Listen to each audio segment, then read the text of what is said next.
sabe o que é ética? Sim. Sim, mas não lembro o que significa no momento agora. Não.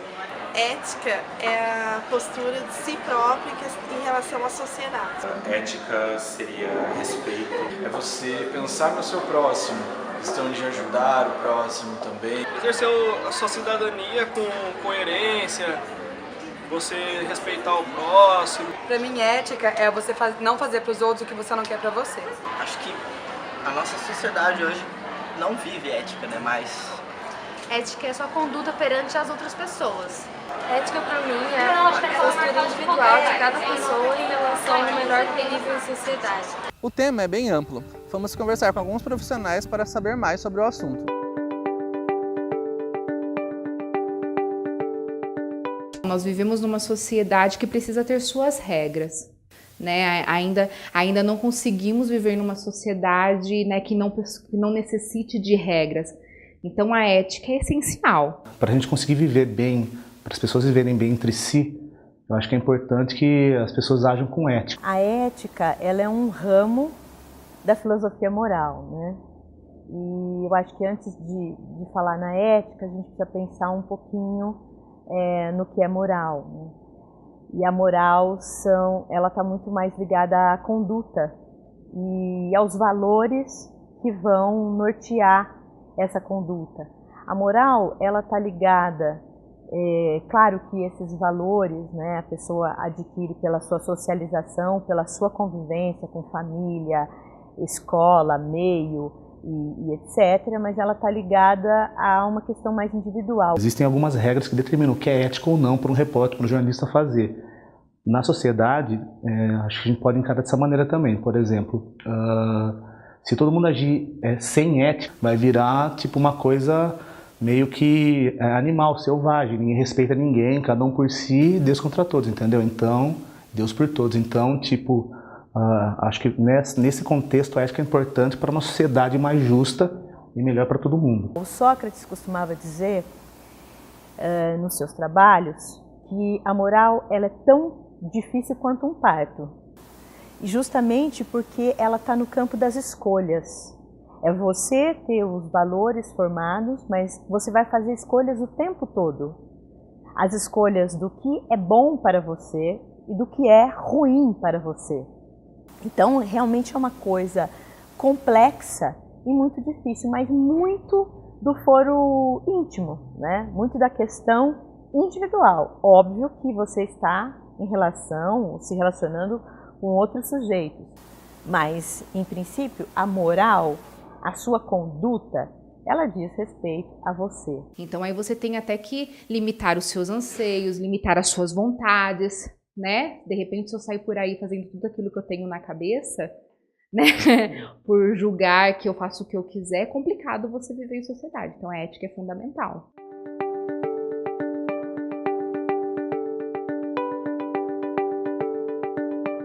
Antiético, com toda certeza absoluta. É sempre mais fácil você fazer pelo caminho, vamos supor, mais fácil, né? Tipo, se eu quiser passar uma rasteira em alguém para dar um furo, teoricamente seria mais fácil do que você ir pelo caminho correto, atrás das fontes, respeitar quem está na tua frente, pedindo informação. Eu acho que é muito mais fácil você trabalhar sem ética. Eu trabalho com ética e os colegas aqui da tribuna acho que também trabalham. Nos veículos onde eu trabalhei também, as pessoas sempre acreditam eu trabalhando com ética. Fala que todo mundo trabalha com ética, tem ética todos os veículos? Talvez não. Difícil analisar assim muito. A estrutura, o modelo da sociedade que a gente vive é um modelo completamente individualista, que valoriza isso, a competição, né? O sucesso. Para você ter sucesso, você tem que ganhar do outro, você tem que estar acima do outro. E é difícil pensar em ética nesse sentido. Não que ela não exista, mas é que é mais fácil, ou nós estamos mais propensos a ser antiéticos. Na verdade, quando você olha para um planejamento, por exemplo, de um produto, como eu disse, a ética tem que estar totalmente vinculado. Então, você não ser ético, você está fora. Porque aí a gente tem que pensar nas vacinações, né? Eu sempre ffalo, gestão de crise. Gestão de crise, você precisa pensar nas vacinas. Então, que você trabalhe com um produto ético, que você consiga manter essa ética, do que você ficar o tempo todo vacinando. Vai chegar... O público não é idiota.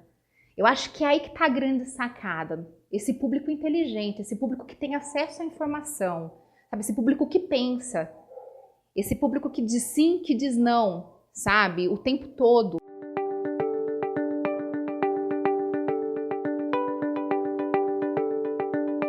A propaganda eu acho que é um pouco mais ampla que o jornalismo em si. Eu acho que ela tem um leque mais amplo, ela pode trabalhar de uma maneira melhor, assim. O melhor que eu digo é, não tem que ser tanta regrinha assim. Mas eu acho que sim, existe ética. A publicidade trabalha com ética, não pode apelar, apesar de a gente ver algumas vezes algumas coisas que tendem a ser um pouco apelativas, mas eu acho que no geral a publicidade ela trabalha com ética, sim. A gente ainda vive numa sociedade que necessita de alguns limites, que necessita de regras, que necessita de parâmetros. E isso, a propaganda é a convivência, né? A propaganda é a humanização das coisas, é você entender esse consumo, é você entender quem é esse consumidor. Então sim, com toda certeza, tem que ter. O limite está, a meu ver, quando você fere os direitos humanos, aquilo que é o direito das pessoas, o direito das crianças, né? O direito dos índios, dos negros, das mulheres, que é um terreno muito complexo. Por isso que é fácil você se ater a só o chamado código de ética de determinada profissão, porque ele pode ser amoral ou imoral. Quando você pensa numa conduta, não. Essa conduta, ela tem que ser regida pelos valores morais para poder ser ética. Senão ela jamais será ética, ela vai estar sempre ferindo a ética.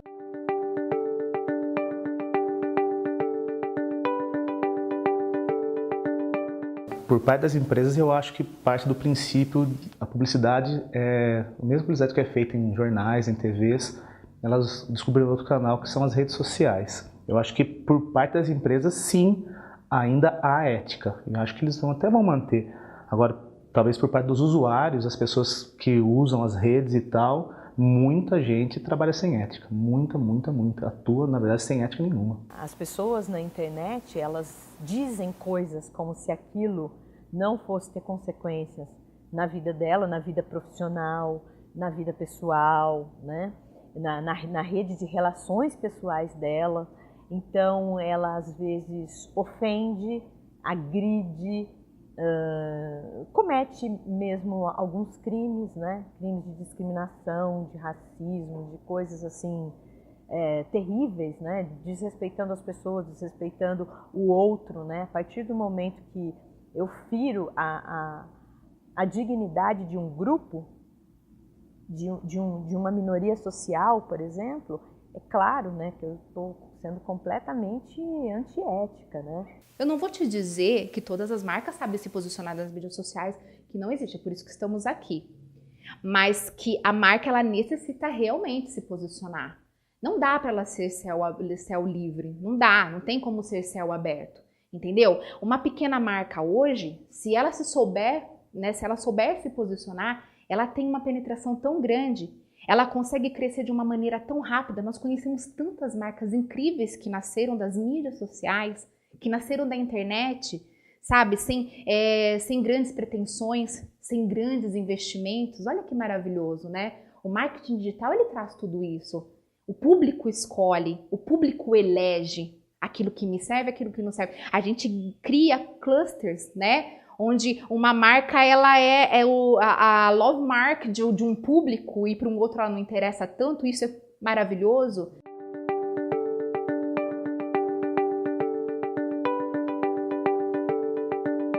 Se você voltar alguns anos aí, falando de propaganda especificamente, a gente podia fazer algumas coisas, por exemplo, que hoje entrariam naquele lá, nossa, isso aí é politicamente incorreto, sabe?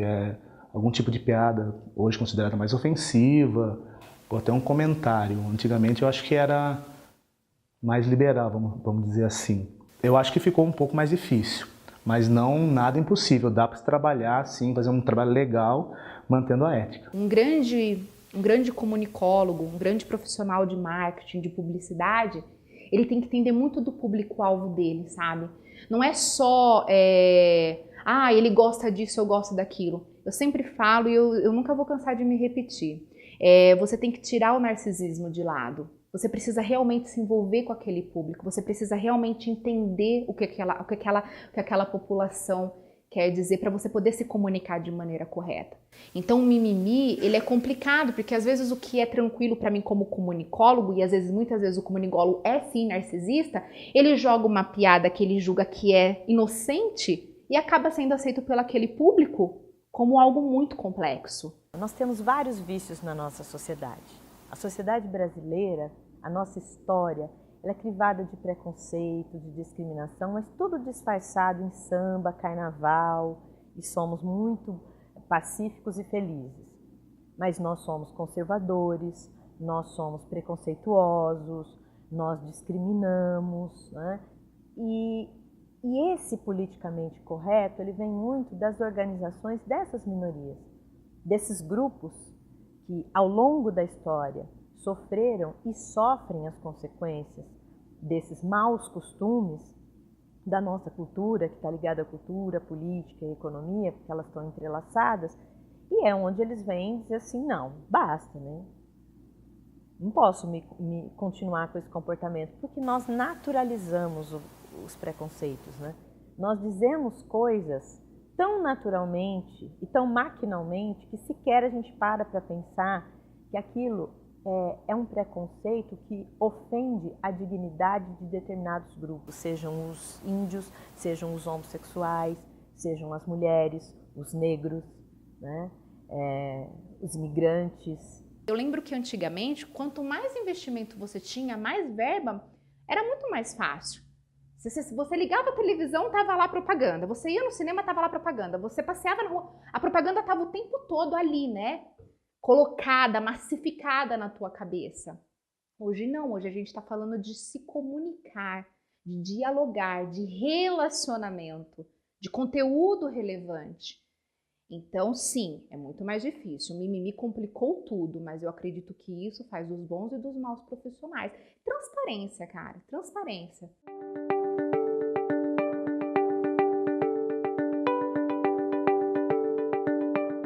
Você vai fazer um planejamento, você tem que colocar isso como KPI, indicadores de desempenho. Você vai juntar isso tudo. Se a sominha não deu errado, não vale. Eu sempre falo, ideia muito boa não significa ideia de verdade, que vai trazer um retorno sobre o investimento, por exemplo. Um retorno sobre a atenção. É essa continha. Soma, entendeu? A criatividade, mas a ética. Por isso que o planejamento é preciso.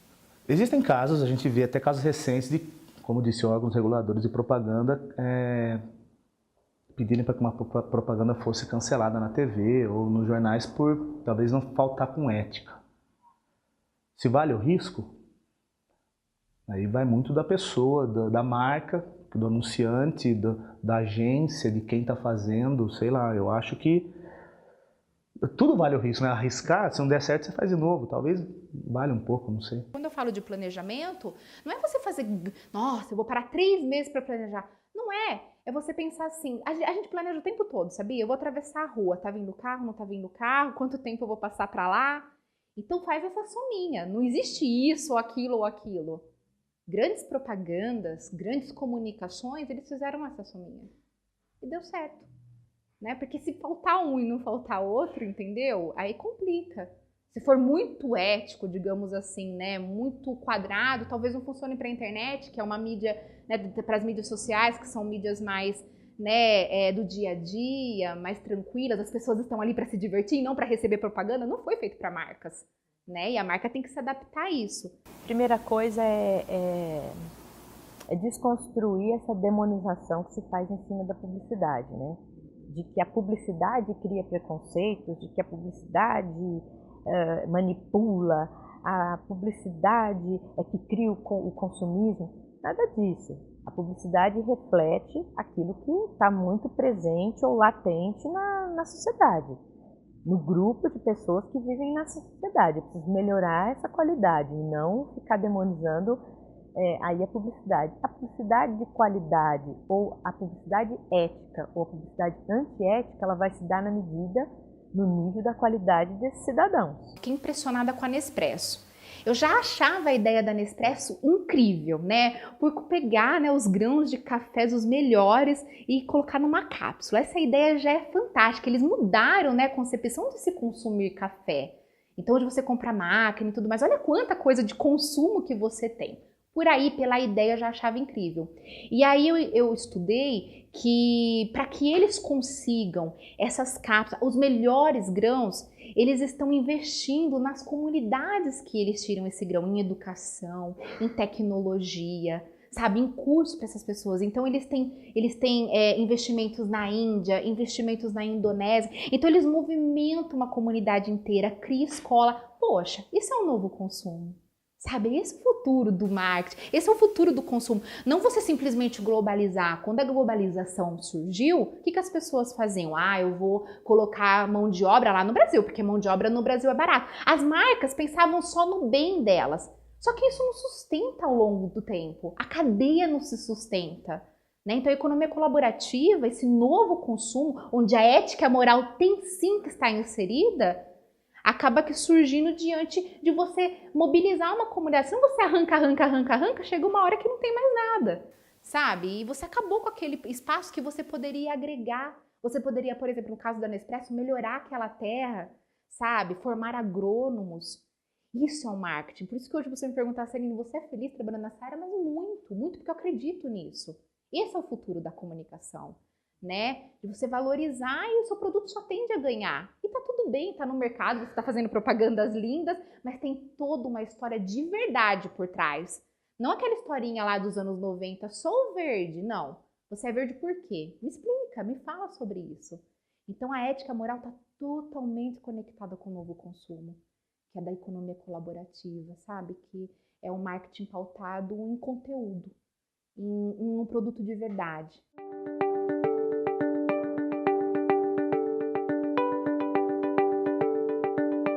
Não existe ética na política. Isso aí eu falo, nunca fui político, não pretendo ser. Pela experiência que eu tive, que eu tenho cobrindo política, não existe ética na política. Não dá pra gente generalizar, sabe? Não dá pra eu virar e falar assim, não existe ética na política, existe ética na política. Isso é sim, isso é não. É complicado generalizar. Hoje é um cenário muito triste. Cenário político, das instituições políticas, eu falo nas três instâncias, né? O jurídico, o executivo e o legislativo, é muito triste. A gente sabe, até pelas consequências que nós, né, estamos enfrentando, pela nossa atualidade, de que a ética ela está um pouco em baixa. Mas eu acredito sim em políticos éticos. É muito fácil a gente julgar que todos são corruptos, né? Todos são antiéticos. Não é bem assim. A generalização, eu acredito que não vale para nenhum aspecto da vida. O político ele tem que ter a noção, aí eu estou falando do político, o representante, né? Seja no nível municipal, estadual, federal, de que ele representa o interesse de um conjunto gigantesco de pessoas, não os interesses dele próprio, os individualismos e as vontades dele próprio. É o interesse público, do bem público. Então isso é totalmente ética. Agora, e quando não se entende a ética? E quando se entende a ética de uma maneira muito particular, né? Faz o seu próprio código ali como se ele fosse a ética, mas é um código de moral, ou melhor, um código imoral. E infelizmente, o que a gente tem percebido é cada vez mais, isso cada vez mais forte no cenário, né? Porque quando pessoas do bem, quando pessoas esclarecidas, quando pessoas com um nível de conhecimento da sociedade, dos problemas estruturais da sociedade, começam a se retirar desse cenário, o que fica no lugar? Os maus intencionados, os antiéticos, os imorais, eles tomam conta, porque você só ocupa espaço vazio. Então a resposta não é não, a resposta é existe. Está em baixa, são poucos. Aí cabe a nós, né, como cidadãos, olhar, avaliar e votar direito. Se você gostou do tema, nós indicamos 3 filósofos, Mário Sérgio Cortella, Clóvis de Barros Filho e Júlio Pompeu. são ótimas referências sobre esse tema. Até mais!